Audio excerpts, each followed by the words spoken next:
Hello, everyone. Welcome to another episode of Slasher Scotty. I am your host, Scotty McCoy, and today concludes a week of Samhain with interviews from the cast members of the indie horror comedy film Samhain. I have Kelly Gradwell, and she played Cassie in the movie. Hi, Kelly. How you doing? Hi, Scotty. I'm doing okay. How are you? I'm doing great. So I have a couple of questions. The first one is, how did you find out about the auditions for Samhain, and what made you want to audition? So I first seen the post on one of the actor guilds that I was in, and I kind of got my curiosity. And I thought, well, I'm in theater. What's the difference between theater and a movie? I have no live audience. Right. And it's really fun being able to be around other people, especially when they share the same interests. And Right. I was just happy to be a part of it. That's awesome. So we know that you auditioned for three roles: Regina, Cassie, and Kathryn. You obviously got the role of Cassie. Which of the three roles were you hoping for the most, and why? Well, when I first got it, I was kind of interested in doing Regina. Mm-hmm. And then I thought, after a little bit of talking, like Cassie kind of suited me a little more at the time. Okay. Awesome. Not that I still favor Regina a little more, but Right, right. So at the rap party, a lot of people jumped during one of your scenes, and let me see. So spoiler reasons, I really cannot say what the scene was, obviously, but I'm sure you know what I'm speaking about. So how was it doing that scene? Like, was it scary or challenging, and if so, how? okay. So I do know the scene, and I'm thrilled to hear that it did get a reaction because I couldn't make a rap party because of work and everything. Right. So I'm anxious to see. I haven't even seen it yet, so I'm still anxious to see it. So I'm excited that it read really well on screen. And let me see, any challenges? I think the only challenges we had was trying to make sure that everything looked the same, that the continuity was good, and the flow of it went well. Right, right. Exactly. What was the environment like on set? Um, in general, it's just usually really nice to be on set. Mm-hmm. Everybody's really nice. All joke around. It's really a good time. It's easy to get off track too, so it's good to have somebody that's like, all right, let's go. Right. But everybody's super friendly, and we all got along really well, and it was just fun. Yeah. So there was a scene also that involved a green screen that unfortunately got cut out due to post production editing issues. But what was it like to film that scene? Okay, that was actually so complicated because we tried to do that one a couple of different times, Yeah. and just everything, like nothing was working well with. Mm-hmm. That scene was not meant to be in the movie because it had so many problems Yes. just in general. Yeah. But it was just interesting and fun because I know at one point we tried to set it up in my living room. So there's this giant green screen because of the rain and everything. Yep. Rained us out of the yard, and I was like, Yeah, and originally we were gonna do it at night a couple weeks before we actually filmed it, and it just like I know that there were shadows and everything that would have helped really well during the production of it, like during post production and everything. So obviously we had to move it a few weeks back, and that's where we were gonna originally do it at Sarah's parents' house, but then because of the rain, we moved it indoors to your house, and I think if we had the outdoors it would have been a lot more easier to film it because it would have been a lot more space. yeah.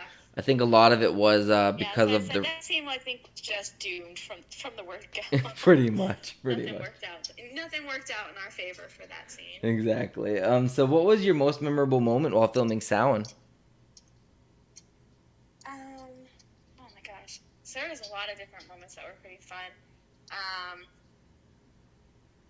I think the best part was just the fact that Brett would kind of get into character and then just scare the bejesus out of everybody that he could. So there were a couple of times when we were up filming, and Carl was lovely to try and help me go to the bathroom a couple of times, as my cover, and Brett was hiding behind one of the trees down there, and I'm so happy that I had gone to the bathroom already, or I may have peed myself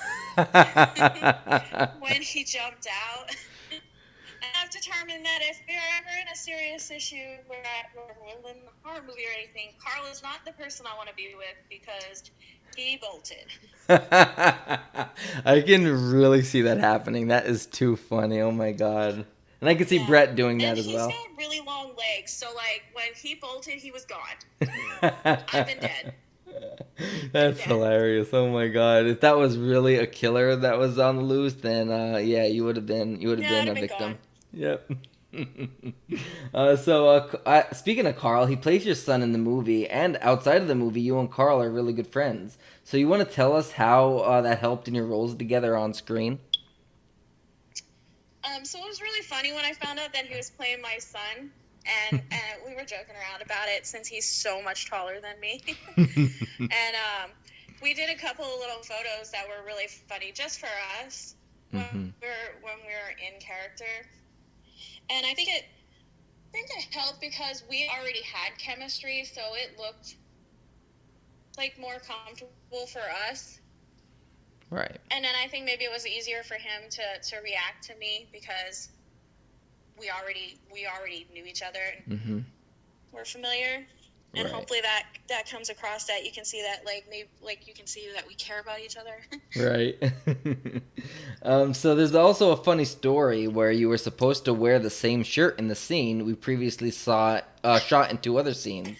The green screen scene and the breakfast scene, both of which were filmed months later. So can you tell everyone the story about what happened to the shirt and the resolution of how it was solved to keep the continuity going?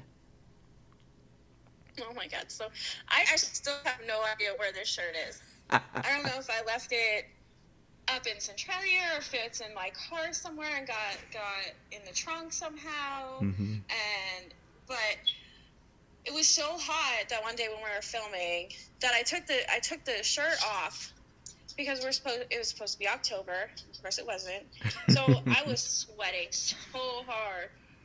And so I took the shirt off and I threw it in my car. And then I like to keep all of my character clothing together in one little section, so I know that I have it. And, like from theater, I try not to wash anything in case it would shrink or fray or rip or anything else. So somewhere along the line, though, it didn't make it into my character bag. So it took me a while to try and find this shirt. And then we're trying to come up with a bunch of different ideas as to how I ended up in this different shirt. And luckily, I had found a shirt that looked so similar you can't even tell it is a different shirt, I don't think. Not really, anyway. Well, you couldn't tell because remember when you came on set for the breakfast scene, I'm like, oh, you found your shirt. And I'm like, oh, wait, that's the one you bought. I was just so lucky that I happened to be shopping, and I was like, oh my God, there's the shirt. Well, the fate was on your side that time. It was. So However, I do feel our audience did miss out because what I think we were planning on doing was having me spill my coffee or my tea or whatever. Yeah. And then have to change. So. Yeah. So it either way we had it covered, audience but did miss out on that. And it's funny because the green screen that we shot before the breakfast scene. So you were, and usually I don't want to spoil much of what the green screen. Obviously, the green screen's not in it, but obviously you would know what happens with the green screen. But you were in a different, shirt and everything. You were supposed to be in the same shirt, so you were, I believe, wearing a black shirt. So it would have kind of continuity would have been a little ruined there. But I mean, also, and here's an Easter egg for those that are listening. In one of the scenes where we're doing a chase scene, you can see Shane wearing a red shirt, going outside and everything. And in the scenes before that, and then the next scene, when we're in the middle of the woods, literally this like couple seconds or minutes or whatever after that scene is taking place, he's wearing a white shirt. I'm like, Shane. Yep. So the breakfast scene with Regina. Say that again. I said maybe they won't even notice. Maybe not. Hope not. So the breakfast scene with Regina, who was played by Sarah Cartwright, is actually one of my favorite scenes. I'm not gonna lie. I laughed because, without spoiling much of the dialogue, Regina obviously is talking bad about her son, and you're talking bad about your son, which is like, these are really great parents. But you and Sarah nailed it in one take. So what did you do to prepare for the scenes to make it come off so good in just one try? So I think it helped me a lot because I actually am a parent, and I'm like, some of these frustrations are real. And Sarah and I have met a couple of times before that. We already knew our characters are supposed to be best friends, so we were trying to kind of get along, see how we work together, and how we could complement each other before we even shot that scene. Right. So I was really thrilled at how well it went, and we just got it spot on, and we didn't even miss a beat or anything, and it just nice and smooth. Yeah, and it really did come out really well. Like, I laugh at that scene all the time, and I mean, I'll spoil one part of dialogue. It's nothing to do with the major storyline, but when you're like getting ready to leave, and you're like, "Mama's taxi service," I lose it. I just love it. Like, just you guys, like, you have the way you perform that scene is so well. Like, it really complements the scene, and it shows that both of you really can stand your kids in a way. Which that's what the roles are, but that's yeah, well, it's a compliment for acting. I mean, Sarah even said when I interviewed her that like she's totally different from Regina. Like her character is totally different, but just you have to get in that mindset of the role, and you having children obviously help because, as you said, the struggles can be real and you can feel those type of things. So you just use that and enhance your role. So what was the best part about filming Samhain, and what was the worst? I think the worst was scheduling conflicts and then trying to work around everybody's schedule and the trying to get scenes in before we run out of daylight. And it's really fun, but it's also super complicated, and then trying to make sure that we get everything filmed in time and that it went really smoothly and we didn't miss anything. Right. And I think the best part, I don't know, there's so many good parts because it's so fun. It's a lot different than in theater, because in theater it's like you get nervous right before and then you're on, you forget about it and it's done and then it's just over. Right. And this, it's like it took a while to get everything filmed, so it was we got time to hang out with everybody. Yeah. And get to know everybody, and then when we got everything filmed, everybody was still staying in contact with everybody, and it's really, really nice. Right, and so it was fun meeting everybody. It was nice having the opportunity to be able to see what being in a movie was like, and it's great. Yeah, and the thing with theater also is, like, if you make a mistake, the audience might not really know, but and it's like you can't take that back. Whereas in filming, like, you could reshoot and reshoot and reshoot and reshoot. Like, we did your scene a couple of different ways and a couple of different angles. Yeah, we shot that one scene. We redid like I think 12 times. It was It was good, and it was exhausting, and hopefully I think it came out really, really well. So yeah, is that the one we were talking about earlier that people jump at? But it doesn't even worry. Yeah, that one. But like you said, in theater, when we make a mistake, nobody really notices it. Right. But then we get uptight about it, and then it sometimes leads to more mistakes, and it's easier when you can just be like, okay, cut, let's try that again. Right. Exactly. So the last question I got for you is, do you have any projects, gigs, or events coming up that you would like to promote to our listeners? So right now, everything here is on hold Right. until hopefully next week when we go green and they're going to start doing auditions again. Right. I am part of Schuylkill Free Shakespeare, which absolutely check them out. It's a beautiful group. Okay. It's free, absolutely free. We put on usually 2 plays over the summer. Okay. This summer they are working on something, but everything's hush hush, so I'm not sure what they're working on. But I know some of the people that are involved in the project, so I'm sure it's going to be absolutely beautiful. Okay. So I can't wait to see what they're doing. Awesome. I'm so excited. Last year we did Hamlet and Rosencrantz and Guildenstern are dead. Okay. So I imagine not this summer, but next summer we're probably going to do Midsummer's Night's Dream. Okay. Which is lovely. So it's usually all Shakespeare, but it's absolutely free. It's at the Yingling Park, and Okay. we try to do other projects throughout the year, and then of course we always support the Majestic Theater. Okay. Awesome. We're trying to do Mamma Mia and Steel Magnolias. Awesome. Which I'm not a singer. Not a singer, so I will be in the audience for that one. But Steel Magnolias, I'm probably going to audition for. So Awesome. Hopefully, once everything gets back to a little bit normal and auditions are back open, I'll get in the scene, because it was really tough with it. They can't, I'm in dance, so our recital got canceled, so we couldn't dance, and then 2 of our plays got canceled. And I'm like, it's been a mess. I was like, I need a platform. I need to share my art.